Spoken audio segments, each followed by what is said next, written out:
avanzamos el tratamiento del paciente según la fisiopatología de la enfermedad, cómo disminuir la precarga, cómo disminuir la postcarga, cómo mejorar el estado inotrópico del corazón. Mencionamos cuáles eran los medicamentos que mejoraban los síntomas, pero no la mortalidad, y cuáles eran los pacientes, los fármacos que según los estudios habían demostrado que podían disminuir la mortalidad en los pacientes, ¿no es cierto? Bueno, esto ya lo avanzamos. El mecanismo de acción, esta es una de las diapositivas que más me gusta, porque básicamente aquí está resumido todo lo que es fármaco inotrópico. Todo lo que es agonista beta, llámense dopamina, dobutamina, que actúan sobre los receptores beta adrenérgicos, estimulan a la adreniciclasa. La adreniciclasa aumenta la concentración de AMPC, la cual estimula la proteína quinasa A. En resumen, al final lo que va a aumentar es el calcio y va a haber aumento de la contracción. Inhibidores de la fosfodiesterasa actúan con la misma vía que la AMP6 proteína quinasa A, aumento de calcio, aumento de contracción. Mencionamos a la digoxina, que actúa por otro mecanismo, el cual es inhibir la bomba sodio-potasio, aumenta la concentración de sodio dentro de la célula. El intercambiador sodio-calcio aumentaba la concentración de calcio y había aumento de la contracción. Evidentemente cada uno tiene su escenario clínico favorable y desfavorable. Mencionamos que la digoxina tenía la ventaja de que se podía usar en arritmias supraventriculares, todo lo que es FA, Luther, incluso Supra. No es el medicamento antiarrítmico de elección, pero sí tiene utilidad. Diferente, por ejemplo, de los agonistas beta, que sus efectos son más bien arritmogénicos, como la dopamina, que produce arritmias en un 23%, la dobutamina en un 6%. Los inhibidores de la fosfodiesterasa también tienen sus efectos en contra, producen mucha hipotensión, generan arritmias. Además, en arritmias ventriculares, sean extrasístoles o cualquier tipo, como vamos a ver, están contraindicadas. Vamos a ver cuáles son los inotrópicos de primera línea y cuáles son los que se usan ya como tratamiento de rescate, se podría decir. Y el último grupo, los sensibilizadores de calcio, que no aumentaban la concentración de calcio, sino aumentaban la sensibilidad de estos en la troponina C, aumentaban la contracción, no alteraban la función diastólica, no aumentaban el consumo de oxígeno. Tienen sus ventajas, pero también hay estudios que han demostrado que están asociados a muerte súbita. Entonces, y todos los estudios al final no han demostrado que este levosimendan sea superior a la dobutamina. Entonces la dobutamina sigue siendo el medicamento inotrópico de elección en pacientes con shock cardiogénico. ¿Ya? Esto ya lo avanzamos. Todo lo que es digoxina básicamente es lo mismo, bloquea la bomba de sodio-potasio, aumenta la concentración del sodio a nivel intracelular, ese aumento del sodio intracelular activa el intercambiador sodio-calcio, salida de 3 sodios, entrada de un calcio, aumenta la concentración del calcio en el retículo sarcoplasmático, se libera durante la sístole y aumenta la contracción. ¿Ya? Bueno, aquí tenemos un resumen, lo mismo, bomba sodio-potasio, se inhibe, aumenta el sodio, intercambiador sodio-calcio, aumenta la contracción, pero aquí ya un detalle, acumula calcio, eso genera potenciales tardíos y eso genera efectos tóxicos.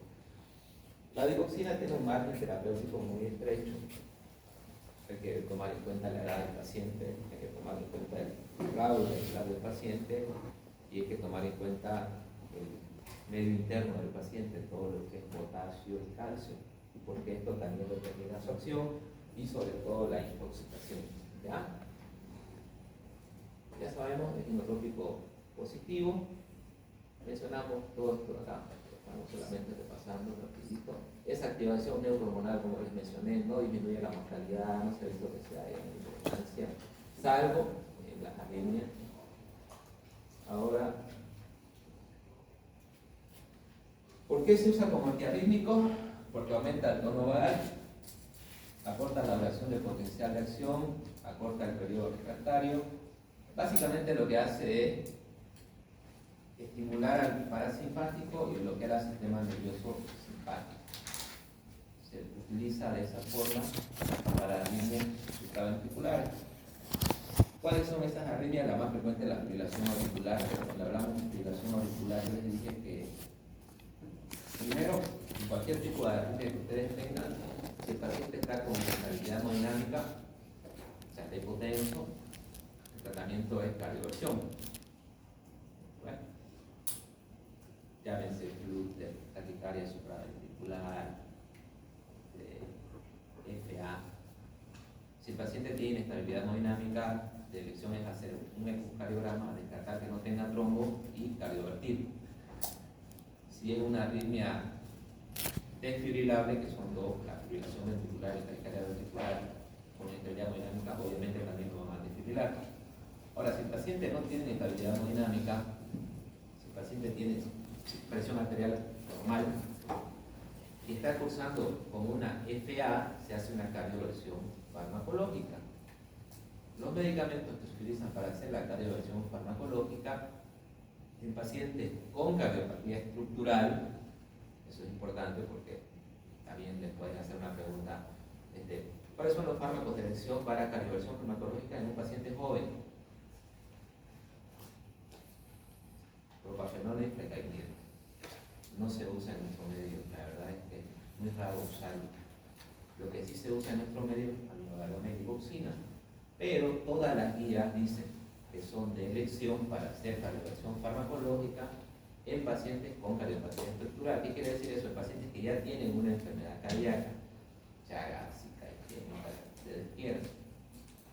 En nuestro medio lo que usamos es amiodarona y digoxina para todo, pero no es lo correcto. Se debería usar solamente en pacientes que ya tienen una cardiopatía estructural.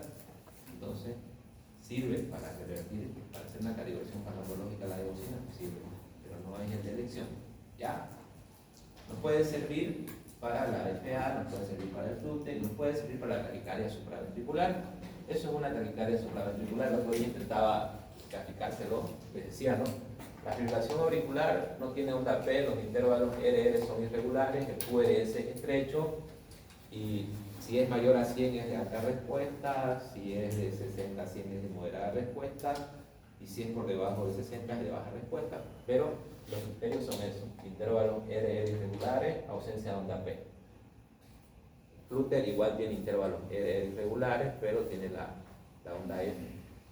La taquicardia supraventricular, acá si ustedes observan los intervalos RR son regulares y tiene una superposición entre onda T y onda P. Eso es una taquisupra. Pero para este acá, el tratamiento de elección es adenosina.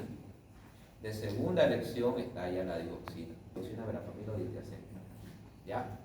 Pero en términos generales se puede usar para arritmias supraventriculares en pacientes con cardiopatía estructural. No es el medicamento de elección. Nuevamente se lo recalco, pero sí se puede utilizar. ¿Ya? Tiene buena absorción por vía oral, tiene un efecto máximo a los 30-60 minutos. Aquí hay un detalle importante: cuando se administra por vía renal, se debe ajustar la dosis y la dosis normal de la digoxina es 0.25 miligramos cada día. En sus libros de farmacología menciona que se debe aumentar el intervalo y se debe aumentar la dosis, pero también existen fórmulas, por eso se la traje esta fórmula, para que ustedes la conozcan.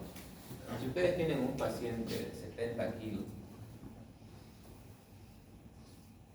multiplican por 0.0165 y lo dividen entre la creatinina, supongamos de 7, aquí les va a salir cuánto es la dosis que ese paciente tiene que recibir digoxina para ese peso y para esa creatinina.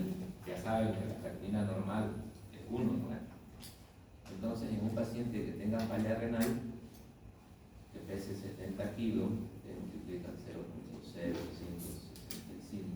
y lo dividen entre 7, puede recibir 0.165 cada 24 horas. O sea que un paciente con esa creatinina puede recibir media ampolla al día, en otras palabras. ¿Ya? Esas son algunas fórmulas que ya las van a ir aprendiendo para aplicar la dosis, en este caso de la digoxina. Características de los efectos adversos que produce: la cubeta digitálica, ensanchamiento del QRS, prolongación del PR, acortamiento del QT, produce múltiples arritmias. La más frecuente es ese infradesnivel en todas las derivaciones. y sus efectos adversos se potencian o se incrementan, si ustedes quieren, cuando se usa junto con amiodarona o con beta bloqueante. ¿Por qué? Porque todos esos medicamentos, tanto los beta bloqueantes como la amiodarona, también prolongan el PN, también prolongan el QRS. Entonces, en esos pacientitos mayores que ya están con beta bloqueante, que están con digoxina y a veces le aumentan su amiodarona, hay que tener cuidado porque pueden acabar usando marcapaso por el bloqueo farmacológico que le va a generar toda la medicación que está recibiendo. Muy bien. Ya hablamos del tratamiento para la intoxicación, hablamos que no existe este anticuerpo PAP específico, no hay como en Bolivia. Tratamiento de soporte, marcapaso, corrección de medio interno, hasta que pase el efecto del medicamento. ¿Ya? Bueno, efectos adversos como obviamente estimula el tono vagal, el tono simpático, puede producir radicales, esa radical puede dar un bloqueo A de segundo grado, un bloqueo A de tercer grado. Ahora vamos a avanzar los fármacos inotrópicos positivos de administración endovenosa. En pacientes con insuficiencia cardíaca aguda, ya sea por un infarto, por una miocarditis, por una valvulopatía, por una endocarditis, o en pacientes con una insuficiencia cardíaca crónica, ese paciente mayor que no toma su medicación o que adquiere una infección por algún virus y tiene una descompensación con compromiso hemodinámico, el medicamento o los medicamentos que se suelen utilizarse, aparte de los diuréticos, son los fármacos inotrópicos. Entonces, es de elección en pacientes que cursan con disminución del volumen minuto, signos de hipoperfusión, pacientes que persisten los síntomas de congestión a pesar del uso de vasodilatadores y uso de diuréticos. Estos fármacos lo que van a hacer es aumentar el AMPC por diferentes vías. Mencionamos que pueden estimular a la hemisiclasa, que son los beta-agonistas, la dobutamina y la dopamina. Mencionamos a los que inhiben a la fosfodiesterasa, los medicamentos que inhiben a la fosfodiesterasa 3, que son los que van a evitar que se degrade el AMPC. Si hay AMPC, se aumenta su concentración, o si no se degrada, eso va a estimular a la proteína quinasa A. Al final, aumento de calcio y contracción. El resultado final. ¿Ya? Para que no nos confiemos tanto. Ese aumento del calcio puede ser porque lo estimula o porque evita que se degrade. Pero todas estas dos familias de fármacos, que son los beta-agonistas y los inhibidores de la fosfodiesterasa, actúan por esta vía del AMPC. ¿Ya? Muy bien. Los sensibilizadores de calcio ya son la otra familia que mencionamos. En su libro de Flores tienen una gráfica, es bonita, bien explicativa, pero hay que aprendérsela un poquito de memoria. Pero básicamente lo que nos menciona es que los agonistas de los receptores beta 1 y beta 2, dopamina, dobutamina, por ejemplo. O si quieren también isoproterenol. ¿Ya? Estos agonistas estimulan o activan la vía de la N-ciclasa va a aumentar la AMPC, la AMPC va a aumentar la proteína quinasa A. A nivel cardíaco, la proteína quinasa A activa los canales tipo L. Esos canales tipo L en los flujos sarcoplasmáticos favorecen la liberación a nivel del citosol, aumentando la concentración de calcio en la célula, lo cual tiene un efecto inotrópico y cronotrópico positivo. Aquí está un dibujito, eso lo pueden revisar y con calma en su libro. Básicamente, en resumen, porque es bien molecular y algo un poco de memoria, pero tenemos la dobutamina, tenemos la dopamina, actúan con proteína G, segundo mensajero, estimulan la ATP. El ATP va a estimular la formación de AMPC, que es lo más importante que menciona esta vía, porque a este mismo nivel actúan los inhibidores de la fosfodiesterasa 3, evitando su degradación, aumentan la concentración o estimulan a la proteína quinasa A más aumentar la concentración, y esta ya es la que estimula la fosforilación a nivel celular, a nivel del retículo sarcoplasmático, y favorece la liberación de calcio. ¿Ya? Todos estos medicamentos inotrópicos son inodilatadores. En todos los libros ustedes lo van a encontrar así, son medicamentos inodilatadores. ¿Qué quiere decir esto? Que producen acción inotrópica y también producen vasodilatación. Eso tiene una ventaja y una desventaja. La ventaja, por ejemplo, cuando hablamos de la dobutamina, hablamos que estimulaba los receptores que producía vasodilatación y que esa vasodilatación que podía ser mediada por los receptores beta 2, al disminuir la resistencia periférica, podía mejorar el gasto cardíaco. Era una de las ventajas que se mencionaba cuando estábamos hablando de agonistas simpático-miméticos. ¿Cuál es el problema ahora? Estos pacientes, en este contexto de shock cardiogénico, son pacientes que ya tienen un gran componente hemodinámico. O sea, son pacientes que ya están hipotensos. Entonces eso ya nos limita mucho la utilidad de la mirrinona. Por ejemplo, una de sus contraindicaciones es que el paciente esté hipotenso. Entonces, ¿qué se hace? Se lo asocia con noradrenalina para mejorar la presión arterial y recién iniciar la mirrinona. La dobutamina también produce ese efecto, ya lo vamos a ver, pero es menos, ¿ya? Tiene su mecanismo de acción a nivel del músculo liso, también está en su libro, en Flores, pero a este nivel lo que hace también actúa como segundo mensajero, favorece la liberación de canales de calcio, favorece la liberación de potasio, hiperpolarización de la membrana, también tiene su mecanismo de acción, lo vamos a revisar, pero lo que quiero que se acuerden ahorita, que estos medicamentos inotrópicos son también dilatadores, se llaman inodilatadores, ya lo que vamos a ir mencionando cada uno.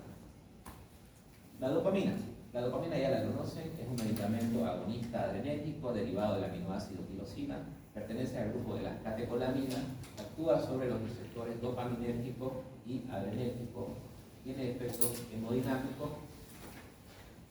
dependiendo, como les mencioné cuando avanzamos agonistas adrenérgicos, hay mucha controversia, hay autores que dicen que es dosis dependiente, y hay autores que dicen que no, que tiene los mismos efectos, obviamente por mayor concentración, mayor acción, pero los libros de farmacología todavía lo manejan de esa forma, que su acción depende de la dosis. Entonces vamos a mantener eso, ¿ya? Primer punto en contra, arenogénico. Segundo punto en contra, que es necesario una bomba de infusión. Ustedes no le pueden poner dopamina a un paciente que esté en piso. Sí lo hacemos, pero no es correcto. ¿Por qué? Porque si el medicamento no pasa de forma bien regulada, le puede dar una arritmia y esa arritmia lo puede llevar a fallecer al paciente, ¿no? Entonces lo correcto es que se maneje con una bomba de infusión. Tiene tres dosis, ¿no? La dosis baja, la dosis media y la dosis alta. La dosis baja, que es una dosis hasta 3, produce vasodilatación y todo lo que es la circulación renal, plasmática, cerebral o coronaria.